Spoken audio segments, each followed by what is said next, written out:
Hey guys, Jared Beckwith here. I'm a registered EEG technologist, and in today's video, we're going to look at an EEG. They had multiple seizures during this 30-minute record, and they're probably on continuous monitoring. This is the kind of patient you'll see in the ICU, so pay attention, guys. We're going to learn a lot, and we're going to see a couple of seizures today.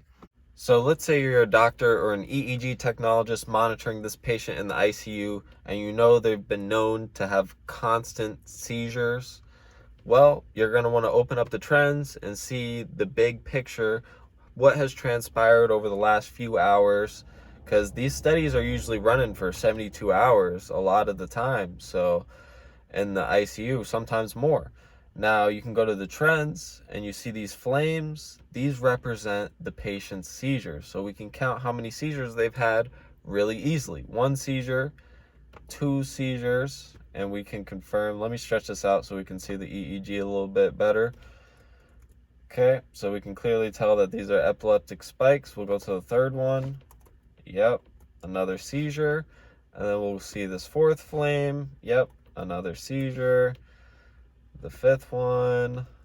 Yep. And all these seizures, they look the same. This patient has been having seizures that all look the same. So that's why it's so easy. Once you find the first one, it's easy to count all the other ones. But it's important to make sure that it's not caused from some type of artifact. The wire's going crazy. Maybe the nurse is moving the patient or something. So you have to check on all of them, but it's easy to see with the big picture view. You can also see the amplitude increase with each one of these flames. The amplitude increases up to about 100 microvolts each time there's a seizure. It's like a little arch, kind of like McDonald's. It's like half of the McDonald's arch, guys. If that helps you guys, real scientific terms over here. So let's just go back and look at the whole EEG, and we can check out these seizures. Let me go back to the beginning, and we can check it out a little bit slower. Okay, so this is the first seizure. Let me scroll back to where it started. So it already looks like we're getting some sharp waves around the T5 area right here.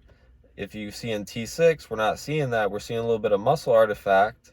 If we reduce the muscle artifact, make it go away a little bit, we can see T5, we're having these sharp waves. Let me reduce the sensitivity a little bit so you can see a little, kind of looks like a spike. And it's not here, but it's on this side. So T5 is where it's at.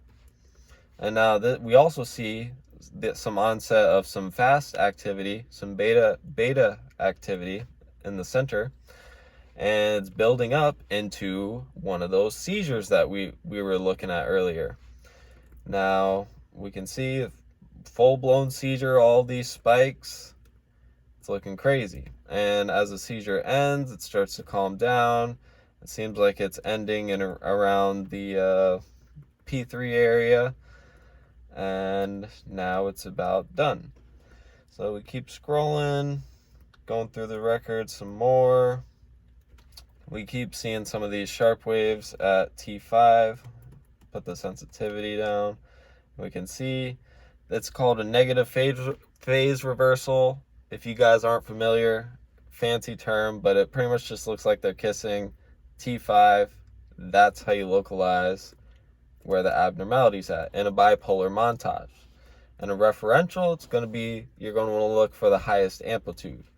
Yep, got another phase reversal there. But just because something's a phase reversal doesn't mean it's abnormal always, because you got normal things like sleep structures, vertex waves. So there's a lot that goes into this. So you got to subscribe right now, guys. We got another seizure starting here.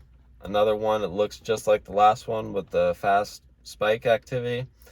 And it ends around this area here on the left side of the brain.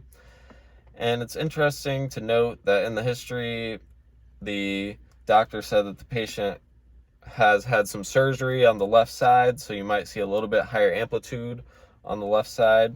So they probably have some abnormality there. Probably around that T5 area, since that's where we keep seeing these interictal epileptiform discharges. Oh, and now we got another seizure. with the buildup of the activity in the center, the spikes, and then it spreads throughout pretty much the whole brain. And another beautiful seizure. But with this one, we also have some eye blinks intermixed with the seizure as well. If you're new to EEG, you can tell because they're in the front, FP1 and FP2. If we reduce the artifact, get rid of the eye blinks, that's how you can tell. Those are just eye blinks, guys.